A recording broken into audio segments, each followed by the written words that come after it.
চিরসখা যারা তৈরি করেন, সেই সমস্ত আমাদের স্বপ্নের মানুষগুলো আজ আমাদের সামনে বসে আছেন। এতটাই তাদের উজ্জ্বলতা, এতটাই তাদের পরিপূর্ণতা, আমরা যেগুলো পর্দার মধ্যে দেখি আজকে সামনাসামনি সেগুলো দেখতে পাবো। এবং যে ধারাবাহিক সবচাইতে জনপ্রিয় এখন চিরসখা, সেই ধারাবাহিক এ অভিনয়ের পাশাপাশি কি কি মজার ঘটনা ঘটে সেই কথাগুলোও আমরা শুনবো। হ্যাঁ, মানে আমার মনে হয় বিষয়টা নিয়ে আমি শুরু না করাই ভালো, কারণ এখানে আমার পাশে যিনি রয়েছেন লক্ষ্মীমণির চরিত্রে, তিনি আমাদের বাড়ির সব থেকে মানে কর্ত্রী, হ্যাঁ বয়োজ্যেষ্ঠা বলবো না, কিন্তু কিন্তু কারণ আমাদের সাবু আন্টিও রয়েছেন। চরিত্রের যে ওজন, সেই ওজনের জায়গাতেও লক্ষ্মীমণি অনেকটাই এগিয়ে আছেন। তো সেই জায়গা থেকে এক্সপিরিয়েন্স হিসেবে তো আমি অবশ্যই অনুস্বাদির কাছে বলবো। তবে শুরুতে এটুকু বলতে পারি, সকলের মতামত নিয়েই আর কি, কেউই দ্বিমত হবেন না, সহমতই হবেন যে আমরা একটা অন্য ধারার কিছু কাজ করছি, অন্য রকম কিছু করছি, চ্যালেঞ্জিং কিছু করছি, যেটা সমাজের কাছে একটা মানে গুরুত্বপূর্ণ মেসেজ। চিরসখার যে ওজন, যে কি বলবো, মানে ওই ভারটাকে আমরা আপনাদের ভালোবাসা না পেলে তো বহন করতে পারবো না। আর যিনি লিখছেন তার কথা বারে বারেই আমাদের সকলের মুখ থেকেই উঠবে। তো অনুস্বাদি, অনেক তো কাজ আমরা করছি অনেক দিন ধরে। তুমি কত সিনিয়র, কত বড় বড় ব্যক্তিত্বের সঙ্গে তুমি কাজ করেছো, সেই জায়গায় অনেক মেগা সিরিয়ালের পরও চিরসখা তোমার কাছে আজকে কোন জায়গাটায় রয়েছে, বা তোমার কাছে আলাদা কিছু কি? আলাদা তো অবশ্যই, কারণ আমার মনে হয় যেটা সব থেকে গুরুত্বপূর্ণ বার্তা চিরসখায় আছে, সেটা হলো মানুষের প্রতি যে সহিষ্ণুতা, যে শ্রদ্ধা থাকা উচিত, সেই বার্তাটা ভীষণভাবে বেরিয়ে আসে। আর একটা ম্যাচিওর রিলেশনশিপ, ম্যাচিওরিটি কোন পর্যায়ে যেতে পারে, যেটা আমরা, এবং লিনার লেখায় যেটা বেরিয়ে আসে, সেটা যে কি সুন্দর, মানে এত অনেক কিছু শেখা যায়। সেই সংলাপগুলো আমরা যখন বলি, আমরা নিজেরাও শিখি এবং বুঝতে পারি যে এটা দর্শকের কাছে যখন পৌঁছবে সেটা যে কি আকার ধারণ করবে এবং কি গুরুত্বটা যে কোথায় থাকবে, আমরা সেটা নিজেরাই বুঝতে পারি। আমার মনে হয় এটা একটা ক্লাসরুমের মতো একটা সুন্দর, একটা অনেক কিছু শেখার জায়গা। এবং চিরসখায় আমরা তো রোজই কিছু না কিছু শিখছি। আমার মনে হয় এটা প্রথম যখন আমরা তোমরা বোধহয় একমত হবে, একটু বলো, তোমরাও বলো, যে প্রথম যখন আমরা শুরু করেছিলাম, প্রথম দিনে শুটিং, এই যে পুরীতে যাওয়া, এই পুরীতে গিয়ে যে আমরা আনন্দটা পেয়েছিলাম, শুধু কাজ করে নয়, সেই লোকেশনটা, সেই ক্যামেরাডারিটা যেটা তৈরি হয়েছিল, সেটাই বোধহয় একটা তৈরি করে দিয়েছিল টিমওয়ার্কটা একদম। এইটা একদমই আমি সহমত যে পুরী আমাদের জীবনের একটা, তোমরা দুজন যেতে পারোনি। হ্যাঁ হ্যাঁ, কলকাতা থেকে ফোন কাটে অনন্যা ছিল, কলকাতা থেকে সাহায্য করে গিয়েছিলেন। আর আমি তো ভীষণ দুঃখ পেয়েছিলাম, কারণ আমার শ্বশুর শাশুড়ি চলে গেল, আমাকে আর আমার বরকে ফেলে রেখে দিই। যে পুরীর এক্সপিরিয়েন্সটা, মালবিকাদি তুমি যেতে পারোনি, আর রেশমিদি তুমি যেতে পারোনি।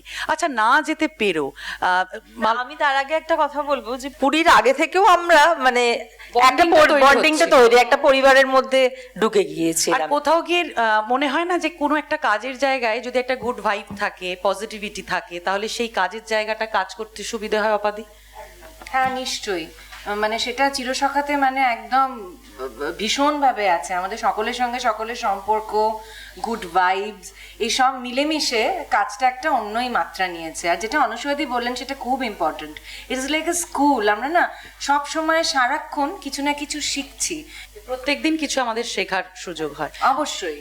মালবিকাদি, তুমি তোমার কথাটা একটু জানতে চাইবো। প্রত্যেক দিন কিন্তু মালবিকাদি তটস্থ হয়ে থাকেন, সব সিক্রেট গুলো বলবো না। এই বাবারে, মানে ওনার একটা যেন কিরকম একটা শরীর খারাপ করে বোধহয় মাঝে মাঝে, কিন্তু কতটা চ্যালেঞ্জিং মনে হয়। মানে আমার দুটো প্রশ্নেরই উত্তর তুমি একসাথে দাও, আমি দুটোই বললাম, আমি যেহেতু জানি।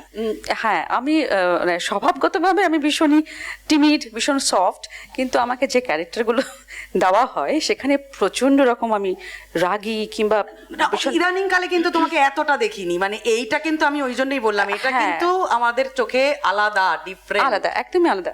তো আমি প্রথমে যখন পেয়েছিলাম তখন স্ক্রিপ্টটা পেয়ে আমি বুঝতে পারছি না রাগ করব নাকি সফট করে বলবো নাকি খুব সাটলভাবে কথাগুলো বলবো, ধরতেই পারছি না। তারপরে কয়েকটা দিন যাওয়ার পরে বুঝতে পারলাম ক্যারেক্টারটা কোন দিকে যাচ্ছে। ওই যে রাজনা জানে বা সবাই যারা আমার সঙ্গে থাকে প্রত্যেকে, আমি এটা বলবো না এই বাবা আমি এটা একই কথা বলছি, আমি সব সময় খালি আমার মনে হয় এ বাবা আমি এটা আর আমরা পাশ থেকে এটাই এটাই, আর আমি ওই এইটা আমি বলবো না, না এটা তোমাকে বলতেই হবে, এটাই তো আসল কথা। তো ওটা আমাকে আলটিমেটলি বলতেই হয়। যখন ক্যামেরা অন হয়, মানে অ্যাকশন বলার সঙ্গে সঙ্গে তখন আবার ক্যারেক্টারে ঢুকে যাই, যেই কাট সঙ্গে সঙ্গে এই মা কি বললাম এরকম আর কি আমাদের হয় সব সময়। আর এটা এই চিরসখাতে আমার একটা জিনিস মনে হয়, দুটো মানুষের সম্পর্কটা ঠিক মাঝখানে, আর চারিদিকে অনেকগুলো ক্যারেক্টার আছে, তারা তাদের মতন করে দেখছে, কেউ রাগ করছে, কেউ সম্পর্কটাকে অন্যভাবে চোখে দেখছে। আমার কাছে মনে হয় আমি তো রাইট, আমি এই বাড়িতে এসে দেখি আমার দেওর যদি এরকম একটা সম্পর্কের মধ্যে থাকে এবং এই বাড়ির সঙ্গে সম্পর্ক তৈরি করে, রাগ তো হওয়াই স্বাভাবিক। কেন আমি বারবার করে আমার দেওরকে আমার বাড়িতে নিয়ে আসার চেষ্টা করছি সেটা আপনার পরে দেখতে পাবেন। এক একটা ক্যারেক্টার এক এক রকম ভাবে এই মাঝখানে সম্পর্কটাকে দেখে। কি অসাধারণ লেখা, মানে লেখা পড়তে পড়তে ভেতরটা আকুল হয়ে ওঠে। এই যে ম্যাডাম আমাকে কুট বলে দিলেন, হ্যাঁ দুজনকে, হ্যাঁ, কিন্তু আমার মনে হয় যে মানে আমি যেভাবে ক্যারেক্টারটা দেখি, যে আমার মনে হয় যে আমার কিছু পয়েন্টস আছে। ও যেভাবে দেখছে যে ওর দেওর ওই বাড়িতে থাকে, ওই বাড়ির সঙ্গেই সম্পর্ক বেশি, সেরকম আমিও আমার ননদকে দেখছি যে আমার ননদের সম্বন্ধে আশপাশের লোকজন সেই সম্পর্কটাকে নিয়ে একটা বাজে কথা বলছে বা সেটাকে ঠিকভাবে দেখছে না।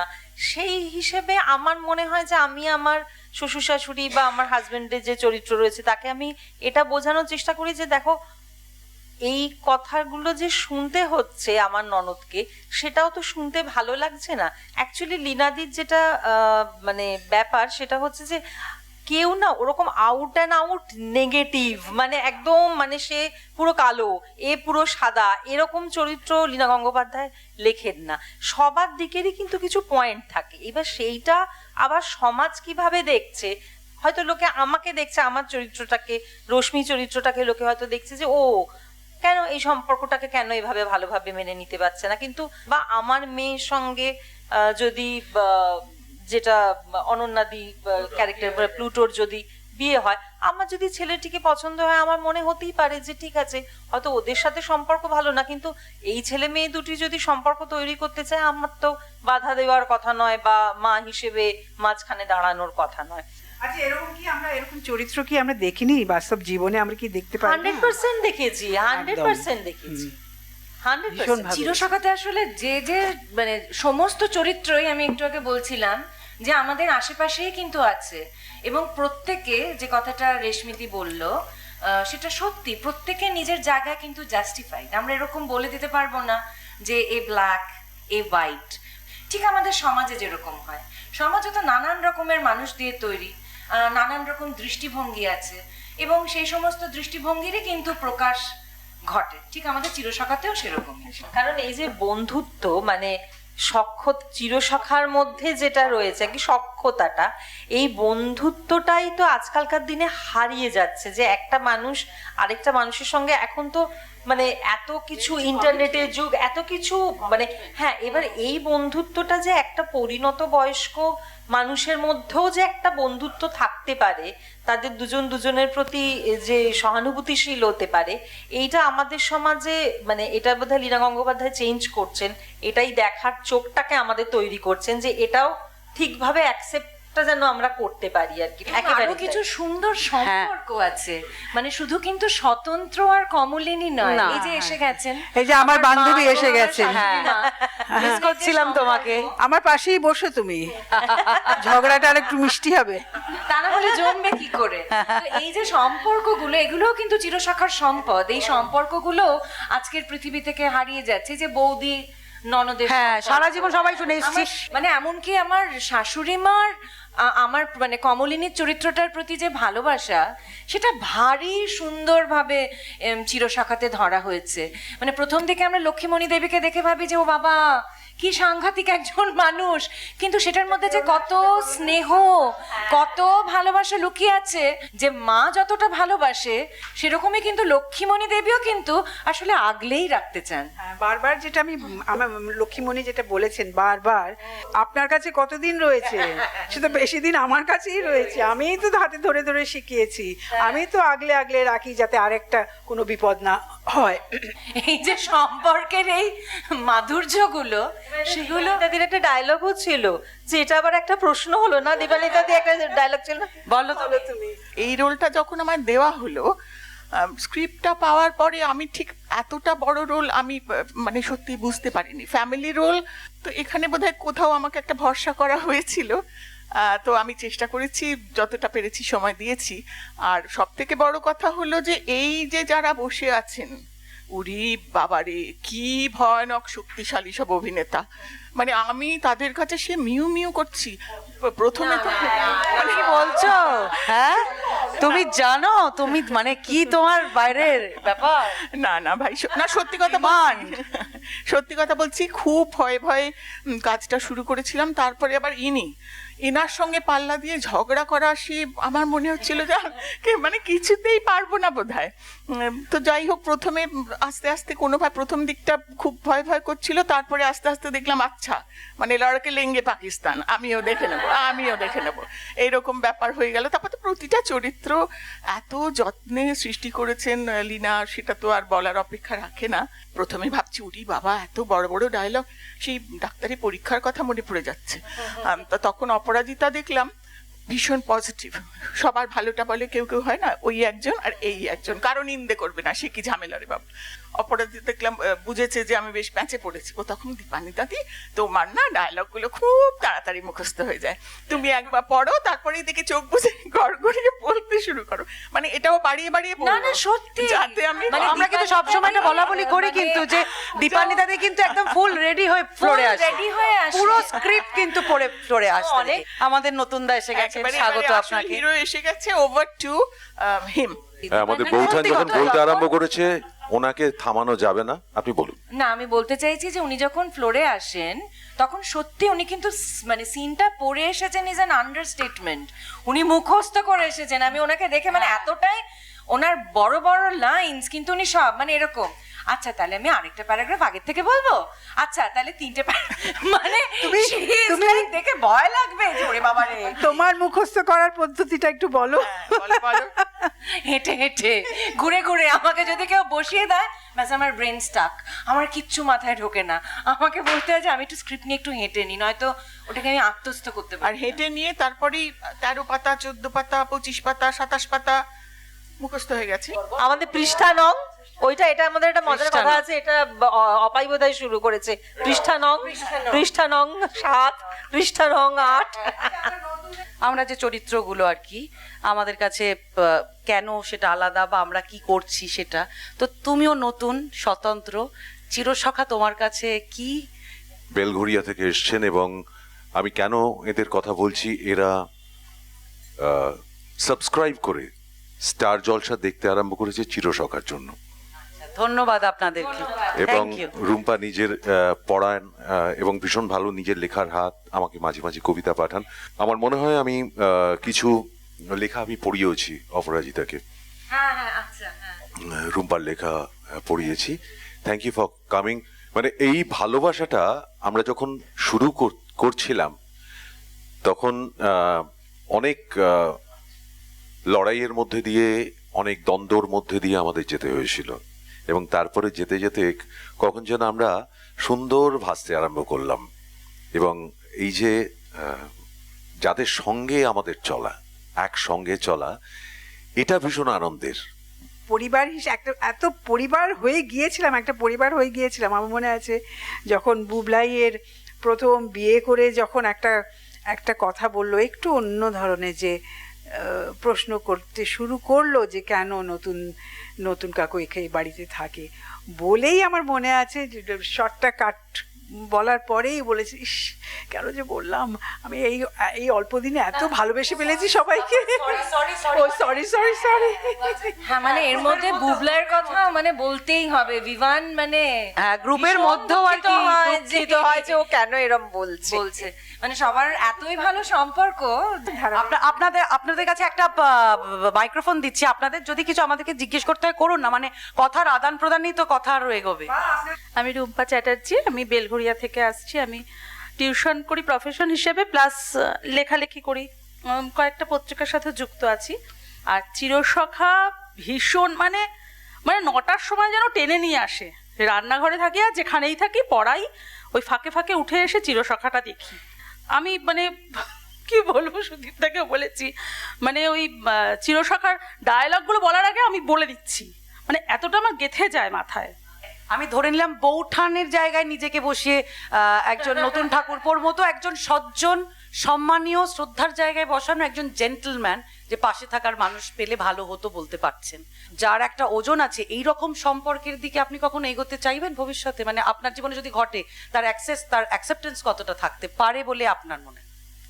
অবশ্যই থাকতে পারে, কারণ সেই পরিস্থিতি জীবন আমাকে কোন জায়গায় নিয়ে গিয়ে দাঁড় করাচ্ছে, সেই জায়গায় দাঁড় করিয়ে যদি কোনো মানুষের সঙ্গে সেই মেন্টাল অ্যাটাচমেন্টটা তৈরি হয়, তাহলে তো অসুবিধার কোনো কথা নয়, অসুবিধা হওয়ার কোনো কথা নয়। এবং যত সময় এগোচ্ছে মানুষের মানসিকতাও এগোচ্ছে। কিন্তু ওই আপনারাই যেটা বলছিলেন সবাই, যে এক একটা চরিত্রকে আমরা বাস্তব জীবনেও তাই বিভিন্ন মানুষ বিভিন্নভাবে দেখি, তাই তো? কেউ তার মধ্যে পজিটিভিটিটা খুঁজে বের করি, কেউ নেগেটিভিটি খুঁজে বের করি। আমি হলেও অবশ্যই গ্রহণ করব। অনেক দিন ধরে আমরা ছোটবেলা থেকে তো মেগা সিরিয়াল দেখছি, কিন্তু মেগা সিরিয়ালে কোথাও যেন নায়ক নায়িকা প্রধান হয়ে উঠছিল একটু একটু করে। অনেক বছর পর চিরসখা আবার প্রত্যেকটা চরিত্রের আলাদা আলাদা করে গল্প নিয়ে আসছে, যদিও এখনো 100 পর্ব হয়নি। আমার নাম অর্ণব ব্যানার্জি, আমি পেশায় নিউজ রিডার এবং অ্যাঙ্কার, অভিনয় করি। রিসেন্টলি রোশনাইতে নিউজ রিডারেরই একটা চরিত্র করলাম। নমস্কার, আমার নাম অরুন্ধতী। প্রফেশনালি আমি এই জগতেরই, বাট আমি বোম্বেতে কাজ করেছি। আসলে এখন পাকাপাকিভাবে আমি বাংলায়। জীবনে প্রথম যদি কোনো বাংলা সিরিয়াল আমি ফলো করে থাকি, দেখে থাকি, তাহলে সেটা চিরসখা। একটা সেকেন্ডের জন্য সিরিয়াল বলে তো মনে হচ্ছে না, ভীষণভাবে রিলেট করতে পারছি প্রত্যেকটা ক্যারেক্টারকে, সেই জন্য অসাধারণ লাগছে। আকাশবাণী, আর আমি একটু স্কুলের দায়িত্বে আছি, বিশেষ দায়িত্বে আছি, কিন্তু তারপরে আমি দক্ষিণেশ্বর থেকে ছুটে ছুটে আসি। এখানে যে চর্চাটা হয় সেটা আমার খুব পছন্দের। এই পরিবেশটা আমাকে খুব টানে। এত ছোট্ট জায়গা কিন্তু কি বড় মনে হয়। মানুষগুলোর প্রেজেন্সটা আমার কাছে খুব বড়, এবং যে ইন্টারাকশনটা হয় সেটা সুদীপদার খুব পছন্দ, আমাদের সবার। কারণ প্রত্যেকটা মানুষ মানে এমনি, মানে আমি অভিনয়ের দিক থেকে প্রত্যেকের ফ্যান। আর আমি বিশেষভাবে বলতে চাই, অনুস্বাদিত্য মানে আমার মনে হয় বাংলা টেলিফিল্ম সিনেমার জগতে ওনার থেকে ভার্সেটাইল আমি আর কাউকে দেখিনি। এবং মানে আপনি সত্যিই নমস্য। কিন্তু এই সিরিয়ালে আপনাকে আমার একটুও ভালো না, আমার কিন্তু বেশি প্রিয় আমাদের বৌঠানের মা। আমি লীনাদিকে একদিন বলেছিলাম, আচ্ছা শাশুড়িটা এত বাজে কেন? তখন লীনাদি আমাকে বলছে, না না ভালোবাসে। আমি বললাম, ওকে একটু ভালো করতে পারো না? বলেছিলাম, আরে দেখতে থাকো ভালো হবে। আমি বললাম, এত বাজে মানে চান করাবে, খাওয়াবে, খাওয়া নিয়ে আজকালকার দিনে কেউ এমনি করে? তখন লীনাদি আমাকে বলেছিলেন, এরকম কিন্তু মানুষ আছে বাড়ি, তুমি হয়তো অন্য একটা জগতে থাকো বলে তুমি জানো না। আমার বৌঠানের জন্য এক এক সময় চোখে জল এসে যায় সত্যি। আর আমাকে না, ওকে তো আমার অভিনয়ের দিক থেকে সেই এখানে আকাশ নীল থেকে শুরু করে যা রোলে করে সব রোলে আমার ভীষণ প্রিয়। তো যখন লীনাদি আপনাকে নিয়েছিল আমি খুব খুশি হয়েছিলাম। আমার লীনাদি বললো, তোমার প্রিয় প্রার্থীকে নিয়েছি, কিন্তু তখন আমি বললাম এরপর আমি দেখা শুরু করবো। হ্যাঁ, মালবিকা তো আমার ভীষণ ভালো বন্ধু, কিন্তু এইখানটাতে আমার একটুও ভালো লাগে না, কিরকম করে কথা বলে কেন অমনি। হ্যাঁ, আমি ভাবি, আমি লীনাদিকে বলি, কিন্তু আমি না না মানুষ হিসেবে ও, না না অভিনেত্রী, না না আমি সেটা বলি, মানুষ হিসেবে ওকে আমি খুব ক্লোজলি চিনি। মানে ওর মতো মানুষ হয় না, একদম অপোজিট ক্যারেক্টার। মানুষ হিসেবে ও অসাধারণ, বন্ধু হিসেবে অসাধারণ, নৃত্যশিল্পী তো বলারই কিছু নেই। তো আজকে মানে আমি খুব খুশি সবাইকে সামনে থেকে দেখতে পেয়ে। কেউ দক্ষিণেশ্বর থেকে ছুটে আসছে, কেউ উলুবেড়িয়া থেকে ছুটে আসছে এই সব চরিত্রদের দেখার জন্য। এখানেই আপনাদের জয়। নমস্কার, আমি মৌসুমী চক্রবর্তী, আমি বেলুড় থেকে আসছি। তো আমি একজন মানে পেশাগতভাবে অভিনয় করি। আর আমার শুরুটা হলো আমার নাচ। আমি নাচের অনুষ্ঠান দেখতে গিয়েছিলাম কলামণ্ডলমে, তখন আমি অনেকটা ছোট ছিলাম। তখন আমি প্রথম মালবিকাদিকে দেখি। তো চিরসখা একটা এক্সেপশনাল অনুষ্ঠান, যেটা দেখার জন্য আপামর বাঙালি, মানে আমার বাড়িতে অন্তত আমার মা, আমার বাবা, যিনি খেলা আর নিউজ এটা ছাড়া কিছু দেখেন না, বাট 9টা বাজলে মাকে বলে, ওগো শুনছো 9টা বাজে চিরসখা শুরু হবে। তো সবসময় লড়াই হতো মা আর বাবার মধ্যে একটি টিভি নিয়ে, যে নিউজ, খেলা, IPL চলবে কি ধারাবাহিক চলবে। চিরসখার জন্য মাকে কখনো লড়াই করতে হয় না, এটা মা আমাকে সবসময় বলে। আচ্ছা, একটা কথা মালবিকাদি বললেন যে এখানে নতুন ঠাকুরপো আর বৌঠান দুটো চরিত্র, সেটাকে নিয়ে বিভিন্ন চরিত্র আবর্তিত হচ্ছে। তাদের প্রত্যেকের দেখা, তাদের মানে পার্সপেক্টিভগুলো সম্পূর্ণ আলাদা, তারা সেইভাবেই আবর্তিত হচ্ছে। আমার সুদীপদা অনেক সময়, মানে বেশিরভাগ ক্ষেত্রে নেগেটিভ রোল করেছে। উনি তো অসাধারণ একজন অভিনেতা, কিন্তু চিরসখাতে যেন সব কিছু উনি ছাপিয়ে চলে গেছেন। অপরাজিতার অভিনয় আমার মানে প্রথম থেকে ভীষণ ভালো লাগে। একদিন প্রতিদিন, এখানে আকাশ নীল, তারপরে আর একটাও হতো। তো আমি ভীষণভাবে প্রথম থেকে দেখতাম, কিন্তু এখানে তোমার তুমি করে বলছি, সরি, তোমার অভিনয়, তোমার ম্যাচিউরিটি অসাধারণ, সব কিছু ছাপিয়ে গেছে। ভীষণ ভালো লাগছে চিরসখা, প্রত্যেকে দেখছি। চাই চিরসখা আরো আরো আরো অনেক দিন চিরসখা চিরকালীন হয়ে থাক। ধন্যবাদ। বৌঠান এবং নতুন ঠাকুরপোর যে চরিত্র দুটি, কোনো নাম না বলা কোনো যে সম্পর্কটা, সেটার মূল সাপোর্ট স্তম্ভ কিন্তু করছি। আরেকজনকেও আমরা একটু দেখি, মিটিলও মিটিল, হ্যাঁ, প্রকাশ করে না কিন্তু সবটাই বুঝতে পারে, এবং সে প্রথম থেকে সে লক্ষ্য করছে যে কিভাবে আবর্তিত হচ্ছে এদের ইমোশনটা। মিটিল এবং কুর্চি এরা দারুণ দুজন চরিত্র। আরো আমি এই জন্য বলবো, কারণ একটা কথা আছে না যে মেয়েরাই মেয়েদের শত্রু, কিন্তু এরা প্রতি পদে প্রমাণ করে যে ব্যাপারটা আসলে তা নয়। অত্যন্ত শক্তিশালী অভিনেত্রী তো এরা বটেই, এত সুন্দর করছে সবাই। সত্যি চিরসখা সবাই খুব ভালো, মানে কিছু বলার নেই। নিজেদের জীবনে সেরকম প্রাপ্তি হয় না, তারা কিন্তু অন্যের ভালোটা দেখতে পারে না, বেশিরভাগই এটা হয়। এই ক্ষেত্রে তা নয়। চরিত্রটা তৈরি করেছেন লীনা গঙ্গোপাধ্যায়।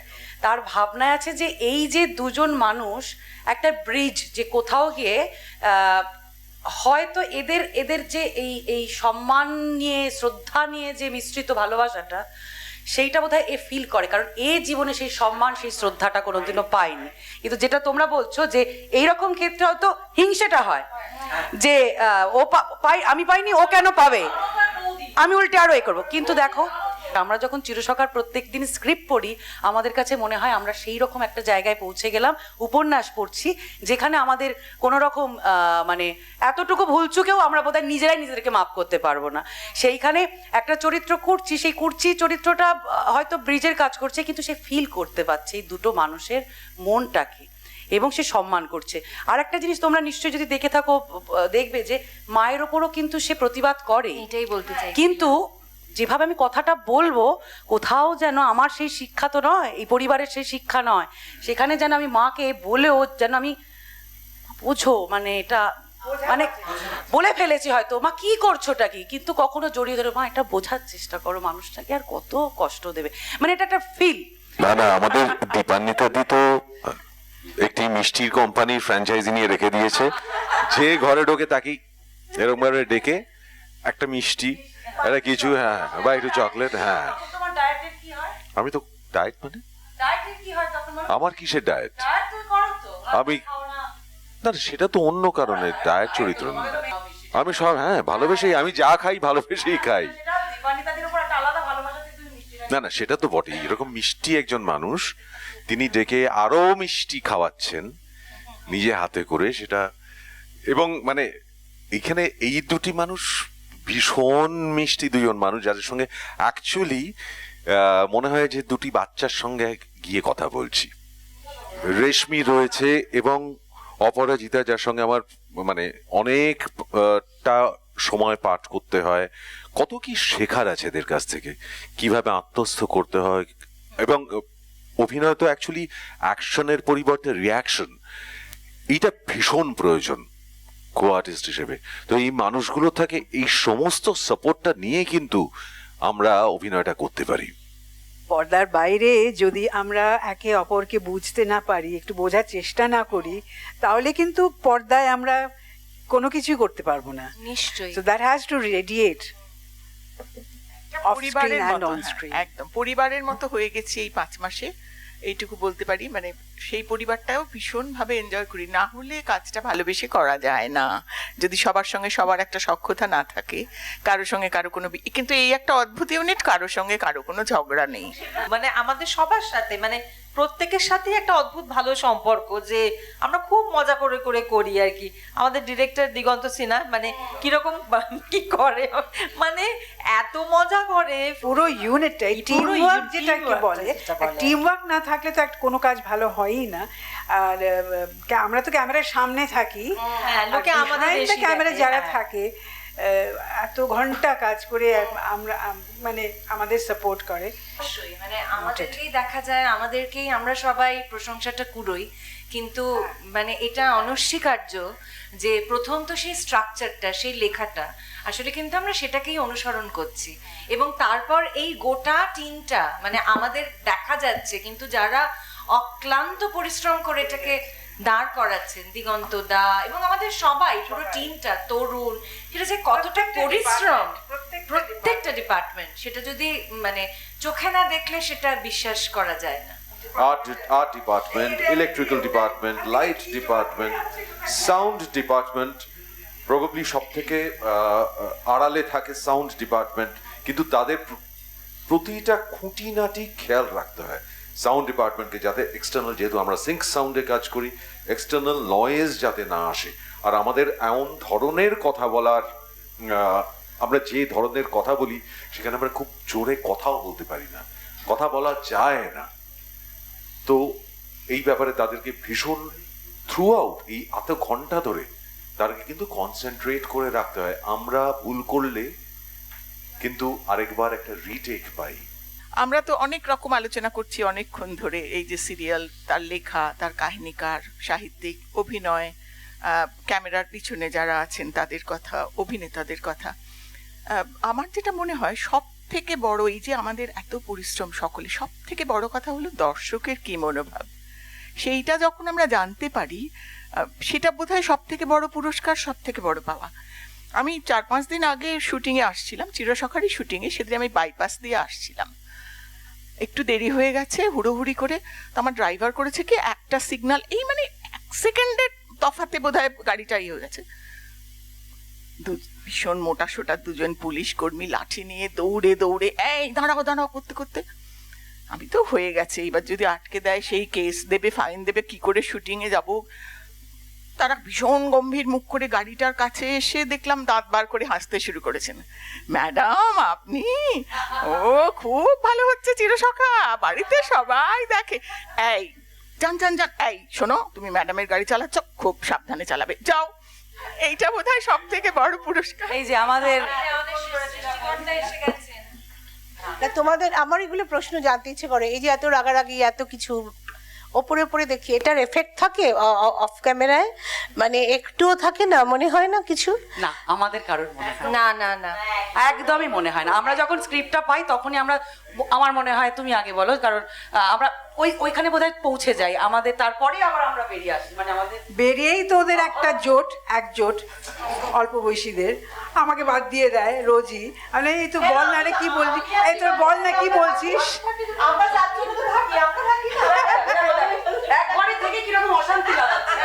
এই হচ্ছে আমার মায়ের স্বভাব। না করছি, লক্ষ্মীমণিকে কি ভালোবাসে?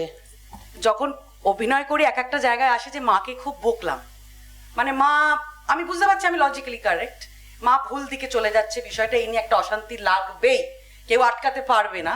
সেই সময় আমি মাকে হয়তো কোনো 2-3জনের সামনে হয়তো একটু জোরে বকে ফেলি, তারপরে কিন্তু আমার মন কাঁদে যে এই মাকে কিন্তু আমি এইভাবে বলতে পারি না। মা আসলে কিরকম, মানুষটা কিরকম, মাই বলুক। মাই বলুক। তুমিই বলো আজকে। মা নিজের মতো করে পুরো পরিবারটাকে জড়িয়ে রাখতে চায়। সে তার নিজের একটা পদ্ধতি আছে, নিজের মতো একটা স্টাইল আছে, সেটা সকলের সঙ্গে হয়তো মেলে না এবং অনেক কিছু বলে ফেলে, বিশেষ করে বৌমা সম্পর্কে। কিন্তু বৌমাকে যে এত ভালোবাসে সেটা কেউ বোঝে না। কেন যে তোরা বুঝিস না সেটা আমি বুঝতে পারি না। বৌমা বোঝে, বৌমা বোঝে না? বৌমা বোঝে। এ বেশি ঝগড়া করে। আসলে আমার কাছে বেশি দিন থেকেছে, ওনার কাছে কতদিন থেকেছে, ওকে তো আমি তাকিয়ে আছেন কেন ওইভাবে? আপনি তো বেশি ভালোবাসেন মনে হয় মেয়েকে। বাসি তো, বেশি এটা তো আমি স্বীকার করেছি। তাহলে না, আসলে যেটা হয় আপনার লেখার মধ্যে দিয়ে যেটুকু মানে আমি যেটুকু বুঝতে পেরেছি সেটা হচ্ছে যে বেয়ান গভীরভাবে মেয়েকে ভালোবাসেন, তাই তো? না, সেটা কি আপনি বোঝেন? মানে আপনি মানে কুমকুম বোঝে? বুঝি, কিন্তু সবসময় তো সেটা প্রকাশ করতে পারি না। তাহলে তো বেয়ানের সঙ্গে এটে উঠতে পারবো না, ঝগড়াটা করবো কি করে? তাহলে বাইরের দিক থেকে তো ব্যাপারটা সেরাম না, এটা গভীর অনুভূতির ব্যাপার যে বেয়ান মেয়েকে ভালোবাসেন। অনেক জায়গায় আপনারই লেখাতে দুজনে দুগালে চুমু খাচ্ছি, সেই দৃশ্যটি মানে এখনো ভাবলে আমার চোখে জল আসে। মানে আপনাদের কি মনে হয় চরিত্রগুলো রিলেটেবল সমাজে আছে এরকম? ভীষণ ভাবে। শাশুড়ি তো আছেনি, শাশুড়ি অত হয়তো দেখিনি, কিন্তু আছে আমি জানি। বৌমা এবং এই সম্পর্কের যে এরকম শাশুড়ি আছেন, হ্যাঁ ভালো হয়তো বাসেন, কিন্তু বৌমাকে বেশ অনেক কিছু রকম দিয়ে বেঁধে রাখতে চান, এরকম শাশুড়ি আমি দেখেছি অন্তত। আর আমার মালবিকাকে মনে হয়, মালবিকা আগে রীতিমতো কান্নাকাটি করতো, নেগেটিভ চরিত্র, লোকে আমায় খারাপ বলছে। আমি শুনতে শুনতে মানে আমার কান ঝালাপালা হয়ে গেছিল। এখন মালবিকা কিছুই বলে না। মালবিকা কি এই নেগেটিভিটি এনজয় করছে? ও লীনা দি, এটা তুমি অবধি আমরা আসতে দিই না, তার আগে আমরা মালবিকা দিকে কাউন্সিলিং করি যে এইটাই করতে হবে, করো, এইটা তো স্বাভাবিক। সে মালবিকা দি মিঠির চুলের মুঠি ধরে ডাকা করছে, এইটা একটুখানি বলুন। হ্যাঁ বলো, কি বলবো? হ্যাঁ, লেখা ছিল যে চুলের মুঠি ধরে একদম কথা। এবার আমি বলছি আমি চুলের মুঠি ধরবো, একটা এত মিষ্টি মেয়েকে চুলের মুঠি, মানে আমি ভীষণ ক্যারেক্টার আমি নিয়ে ঢুকতে পারিনি। আমি একটা মেয়ে এরকম চুলের মুঠি ধরে আমি কি করে কথা বলবো? আমি চুলের মুঠি ধরবো না। মা দিগন্ত বলছে করতেই হবে, ও বলছে না এটাই তো আসল, এটা দিতেই হবে, চুলের মুঠি ছাড়া অসম্ভব, ধরতেই হবে। কারণ তার পরের কথাগুলো তো চুলের মুঠি ধরা নিয়েই সমস্ত। হ্যাঁ, কথাগুলো তো চুলের মুঠি ধরা নিয়েই। সিনটা শেষ হয়ে যাওয়ার পরে সুদীপ বলছে আমি জানি, আমি বুঝতে পারছি তোমার যে কি অবস্থা। হ্যাঁ, ক্যারেক্টারটা হ্যাঁ সত্যি আমি লিনাদিকে ভীষণভাবে জ্বালিয়েছি প্রথম দিক থেকে। মানে আমি পারছি না, আমি এইভাবে আমাকে বুঝিয়েছে যে নিজের ক্যারেক্টার থেকে বেরিয়ে আসুন, একদম বেরিয়ে আসুন, আপনি তো ওইটা নন, যে ক্যারেক্টার করছেন সেখানে ঢুকে যান। আমি এখন চেষ্টা করছি, আমি একদম জ্বালাই না, কিন্তু আমি একদম বলি না, অবাক হয়ে যাচ্ছে, আমি কিচ্ছু বলি না। আমার দর্শক হিসেবে যখন সময় পাই ওই রিলস টাইপেরই দেখেছি, সবটা হয়তো দেখে উঠতে পারি না, যেমন ওই যে ফোনে আসে আর কি। তাতে আমার নিজের মনে হয়েছে মালবিকার অভিনয় আগের থেকে অনেক বেটার হয়েছে। নেগেটিভ চরিত্রে যতটা সাড়া পাওয়া যায় ততটা কিন্তু পজিটিভ চরিত্রে অ্যাকচুয়ালি করারও খুব কিছু থাকে না। সবই যদি পজিটিভ হয় আমি খেলবোটা কোথায়? এখনো পর্যন্ত আমি একটা কথা জাস্ট বলছি, যেখানে যাই গুনগুনের মা negative character, Mayurakshi Sreemoyee negative character, negative বলবো না, মানে আমি গ্রে শেড, একেবারে পুরোপুরি তো নেগেটিভ ছিল না। নতুন ঠাকুরপোকে, নতুন ঠাকুরপো না আমার, আর তুমি আমাকে কেন বৌঠান ডাকো না, আমার একটু আপত্তি আছে। আমি একটা মাত্র বৌদি তোমার, তুমি আমাকে বৌঠান ডাকো না, এখানে একজন, আর তুমি বন্ধুর বউকে বৌঠান ডাকো, নিজের বৌদিকে বৌদি, ওই জন্য আরো বেশি অ্যাঙ্গার। তো এইভাবেই দেখি ক্যারেক্টার, এবং আমার সত্যি আমি এনজয় করছি। মামির কি চাই, মামি চাইটা কি? না, আমি এটা প্রথমেই বলেছি যে আমার দিক থেকে কিন্তু আমি কারেক্ট আছি। আশপাশের লোকজন বলে যে তোমার ননদ এরকম একজন লোকের সাথে এরকম সম্পর্ক আছে, হয়তো আমি আমার শাশুড়ি বা আমার মানে সম্পর্কটা তোমরা কি দেখে বুঝলে? শাশুড়ি তো কিছুই বোঝেন না। তাহলে উনি ভীষণ ভালো তো সেই অর্থে, নাকি লক্ষ্মীমণি দেবী তো সেই অর্থে ভীষণ ভালো? না না, এদের তো সত্যি সেরকম এস্টাবলিশড সম্পর্কও নয়। নয়, কিন্তু এই যে একজন লোক ওদের বাড়িতে থাকে, এটা তো পাড়া প্রতিবেশীদের চোখে এখনো আমরা সমাজে দেখি যে এটা লোকে ঠিকভাবে দেখে না, যে একজন অবিবাহিত পুরুষ, একজন যার হাজবেন্ড মারা গেছে, তাদের বাড়িতে সব দায়িত্ব নিয়ে আছে। তো আমার ননদ হিসেবে আমার মনে হয় যে এটা আমার কাছে আমার ভালো লাগছে না এটা, সেটা আমি আমার মতন যুক্তি দিয়ে আমার শ্বশুর শাশুড়ি বা হাজবেন্ডকে বোঝানোর চেষ্টা করি। এবার তার সাথে আমার মেয়ের প্রতি, ওর যেমন ওর ছেলের প্রতি একটা অবসেশন আছে, আমারও আমার মেয়ের প্রতি একটা অবসেশন আছে। তো আমার মনে হয় যে না, আমার মেয়ে যদি কাউকে ভালোবাসে, তো ওদের সাথে যদি ভালো সম্পর্ক নাও থাকে তাতে কি আছে, আমি কেন বাধা দেবো? তারা দুজন দুজনকে পছন্দ করছে। আমার মেয়ে যেহেতু বলেছে যে প্লুটো আমাকে ভালোবাসে, আমি তো আমার মেয়ের ব্যাপারে অন্ধ। আমি ভাবছি যে না, আমার মেয়ে সত্যি কথাই বলছে, যে ওরা দুজন দুজনকে ভালোবাসে, মাঝখান থেকে মিটি ঢুকছে। কিন্তু এটা অনন্যাদির সাথে আমার খুব ভালো ভাব আছে, মানে অন স্ক্রিন চোরে চোরে মস্ত তো হয়, এই হচ্ছে তাই। কি করে এটা হয় না, এটা আমাদের অন স্ক্রিন অফ স্ক্রিন দুটোই একই মেকআপ রুমে বসে একইভাবে আলোচনা করে আমরা গিয়ে আবার একটু এরকম করে টেলে টুলে কথা টথা বলি না। এবং সবচেয়ে মজার হচ্ছে আমাদের মেকআপ রুমে আরো যে দুটো বাচ্চা, যারা আহারে সিঞ্জিনি আর মানে বৌমাকে আর আমার মেয়েকে সবাই ভাবে, কিন্তু বলো দীপান্বিতা দি বা অনুষদী, ওরা কি আমাদের হেল্প করে না? বাচ্চা দুটো ভীষণ ভালো, ওরা দুজনে অনেক হেল্প করে। অন্য বাচ্চাগুলো তো ভালোই। এবং আমি একটা মজার ঘটনা বলছি, মানে চিরসখা প্রসঙ্গে। সেদিন আমি ফ্লোরেই ছিলাম। অস্ট্রেলিয়াতে আমাদের এক ডাক্তার বন্ধু থাকেন, তিনি ডাক্তার, কিন্তু তারা ডাক্তার কৌশিক বাসু, অনুষদীও চেনেন।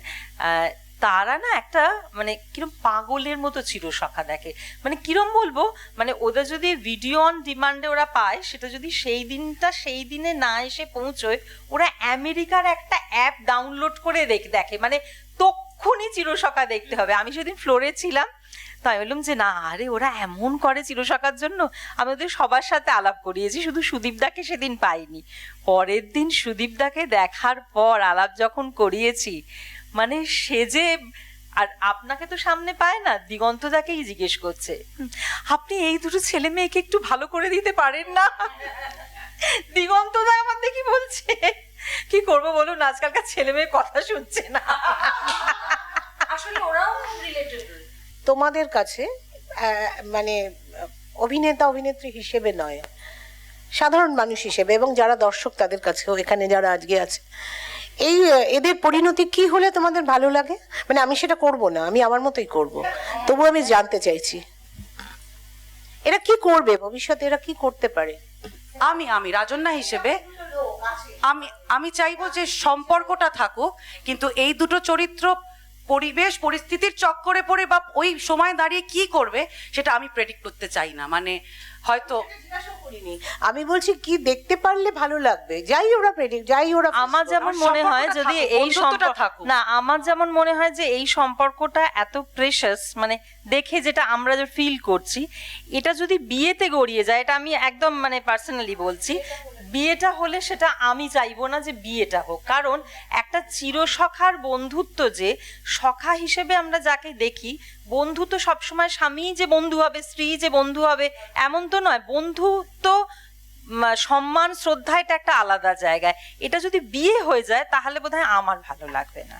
এরা দুটো মানুষ ঠিকই, দুজন চরিত্র ঠিকই, কিন্তু I would prefer to look at them as a message. এই যে এই মহান একটা ব্যাপার, এই বার্তা, ওদের থ্রু দিয়ে যে এই বার্তাটা দেওয়া হচ্ছে সমাজকে, যে টলারেন্সের কথা, শ্রদ্ধার কথা, সম্মানের কথা, এটাই মহান হয়ে থাক। এবার ধরো যদি আমাকে 1 বছর একটা ধারাবাহিক চলতে থাকে, তাহলে কতদিন এই দূরত্বপূর্ণ সম্পর্ক মানুষকে স্বস্তি দেবে? মানুষ কি পাবে তার কাছ থেকে রোজ? না, যখন এদের সংলাপ চলে, যখন এরা দূরত্ব যখন থাকে না তাদের মধ্যে, এক ঘরে বসে বা একটা জায়গায় বসে যখন কথা বলছে, বা চিঠিতে পত্রে যেটা লিখছে, সেটা যে এমনভাবে বেরিয়ে আসে যে তখন আর মনেই হয় না যে এদের দুজনকে এক করে দেব। তখন শুধুই মাথায় আসে যে কি ভালো ভালো মেসেজ বেরিয়ে আসছে। আমি শিখতে পারি নাকি এদের থেকে? মানুষ কি শিখতে পারে না এদের থেকে? যারা ইনটলারেন্সে বিশ্বাস করে তারা কি কিছু এটার থেকে কিছু পাবে না? কখনোই কিছু পাবে না। সেটাই যেন আরো বেশি বেশি করে বেরিয়ে আসে আমার কাছে। বলতে চাইছো যে একটা ট্র্যাজেডি থাকলে সেটা আরো বেটার হয় সম্পর্কে? আমার মনে হয় এই শিক্ষাটা মানুষের পাওয়া উচিত বেশি করে। একা না, একাকিত্ব কোথায় আছে? যখন শেয়ার করছে নিজেদের কথাবার্তা, যখন সে, তবুও ওই অতটুকুটাই অনেক বেশি মনে হচ্ছে। আমি যখন শুনছি আমার তো মনে হচ্ছে এইটুকুটাই এত বড়, আর বিন্দুটাই একটা মানে সাগর বলে মনে হচ্ছে আমার তখন, যে what a message, my god, আমাকে সারাদিন বোধহয় এটা নিয়ে ভাবতে হবে। It comes out as clear as that. এরকম স্বতন্ত্র আর কমলিনী আছে তো আমাদের সমাজে, তা তুমি তাকে কিভাবে দেখতে চাও, এদের কিভাবে দেখতে চাও? আমি আমরা যেমন বলি যে আমাদের সম্পর্কটা হচ্ছে এক হাতের দূরত্বের সম্পর্ক। সেই দূরত্বটা প্যারালাল, সেটা কখনোই মিলবে না। এবারে আসি স্বাভাবিক জীবনে। আমার দেখা আমারই খুব কাছের এক ভাই আছে, সে আজও জানে না যে সে যাকে পিসি বলে ডাকছে সে অ্যাকচুয়ালি তার বায়োলজিক্যাল মাদার। কোনো একটা সময় সেই ভদ্রলোকের সঙ্গে সে যাকে মা বলে ডাকছে তার সঙ্গে তার কোনো সম্পর্কই নেই। সে শুধু ভাবছে এই মানুষটা আমার পিসি, আমার পিছনে এত টাকা খরচ করছে কেন। প্রশ্নটা আরো স্পেসিফিক। মানুষের, আমি যদি এইভাবে বলি, মানুষের তো একটাই জীবন, তো এই একটা জীবনেই তো সব জীবন পেলে নষ্ট জীবন, এটা তো কবিরা বলেছেন। মানে সেটা কি আমরা পার্সোনাল লাইফে মনে করি? একদম। তুমি একটা মেয়েকে ভালোবাসছো, তাকে তুমি খুব নর্মাল কোর্সে তাকে নিয়ে সংসার করতে চাইবে, এটা তো সাধারণ স্বাভাবিক প্রবৃত্তি মানুষ। হ্যাঁ, কিন্তু সেটা না হলে তার জন্য আমার সবকিছু নিজেকে হারিয়ে ফেলতে হবে। আমার কাম্য সেটা নয়। কিন্তু এর জন্য কি স্বতন্ত্র কোনো কন্ট্রিবিউশন আছে? এই যে ধরো এই অভিব্যক্তি বা অনুভব, সেটা সব সময় মনে করি অদ্ভুত ভাবে এমন একটা সময় এই স্বতন্ত্র চরিত্রটি এলো যার সঙ্গে আমি না ভীষণ একাত্ম হতে পারি। এবং এই স্বতন্ত্র চরিত্রটা কিন্তু সুদীপকে অনেকাংশে সাহায্য করেছে মানুষ হিসেবে। সে যেভাবে স্বতন্ত্রকে দেখতে চায়, একটা মানুষকে, স্বতন্ত্র তার কাছে একটা আইডিয়াল পুরুষ, সে খানিকটা তার কাছাকাছি যাওয়ার চেষ্টা করে ইন রিয়েল লাইফ, এবং তাতে না অদ্ভুত একটা শান্তি পাওয়া যায়। আমার মনে হয় আমরা মানে লীনাদি প্রথমেই যেটা বললেন, আমরা কিন্তু স্বতন্ত্র আর কমলিনীর কথা বলছি না, আমরা সমাজের, আমি ভীষণভাবেই সেরকম ভাবেই বললাম। সেটা নিয়ে আমার মনে হয় যে দুটো মানুষের এক্স্যাক্টলি যা করতে ইচ্ছে করছে তাই করা উচিত, এবং এটা খুব স্বাভাবিক যে আমি যাকে এতটা ভালোবাসি, আমি অন্তত ঘুম থেকে উঠেই তাকে দেখতে চাই, ঘুমোতে যাওয়ার আগেও আমি চাই সে মানুষটা বাড়ি না ফিরলে আমি কিন্তু ঘুমোতেও পারবো না। তো সব পেলে মনে মনে তাই চায়। হ্যাঁ, সবাই মনে মনে তাই চায়। কে চাইবে যে আমার ভালোবাসার মানুষটা দূরে থাক? একদম। এবং কেন নয়, আমরা কেন ভাববো যে সবসময় এটা রূপকথাতেই হয়? বাস্তব জীবনেও সব হয়। ভালোবাসার মানুষটিকে কাছে পাওয়া যায়, এটাও একটা পজিটিভিটি। তার সঙ্গে জীবনটা ভাগ করে নেওয়া যায়। ঝগড়া তো হবে, there will be ups and downs, কিন্তু আমি নিজের দিকে তাকাই কি? আমার ব্যক্তিগত কথাই। কিন্তু স্বতন্ত্র আর কমলিনীর ভবিষ্যৎ লীনাদির থেকে ভালো কেউ ভাবতেই পারবেন না। ও লীনাদি, তুমি বললে না যে আমরা কি করি, তোমাকে একটা সিক্রেট বলবো। আমরা না মাঝে মাঝে, আমরা তো ভীষণ উন্মুখ হয়ে থাকি যে এরপর সিনটা কি আসছে, আমরা নিজেরা বসে বসে বানাই যে এরবারে কি হবে, আর কি খুশি হয় কারোর গল্পটা যদি একটু মিলে যায়। ওই দেখেছিস আমি বলেছি না? হ্যাঁ, আমরা বসে বসে নিজেরাই ভাবি আচ্ছা এরপর কি হবে। এই যে কমলিনী এখন যাচ্ছে ব্যাপারটা, এই এখন বলো তো কি হবে? বলবো ডলের সঙ্গে বিয়ে করে নেবে। হ্যাঁ, হতেই পারে, ঠিক বা ভুল সব হতে পারে। ধরুন এই একবার বলছি মনে হচ্ছে ডলকেই বিয়ে করবে, করে না যে বৌঠান তোমাকে এই অসম্মান থেকে আমি মুক্তি দিলাম, কিন্তু এটা মনে হয় বিয়ে ঠিকবে না। যদি বিয়ে করে তাহলে একজনকে ভালোবাসছে আরেকজনকে বিয়ে করছে, এইটা আমার মন মেনে নিতে পারে না। আবার কিরম সেটা কি স্বতন্ত্র করতে পারে এরকম কাজ? স্বতন্ত্রের ভবিষ্যৎ লীনাদির থেকে ভালো কেউ স্থিরই করতে পারে। এই মানুষটা সারাদিন ধরে হাজারটা কাজের মাঝখানে এতগুলো সিরিয়ালের এইরকম চিন্তা ভাবনা চলতে থাকে, জট, জিলিপি, এইসব মাথার মধ্যে ঘুরছে। না, ফ্র্যাঙ্কলি স্পিকিং চিরসখায় আমার কোনো জটও নেই এবং কোনো জিলিপি নেই, জটিলতা নেই। এটা না মানে নদীর জলের মতো সহজ। হ্যাঁ, আজকের মতো আমাদের অনুষ্ঠান এখানে শেষ করতে হচ্ছে। আমাদের যে নোয়া চ্যানেল রয়েছে সেটা সবাই একটু সাবস্ক্রাইব করবেন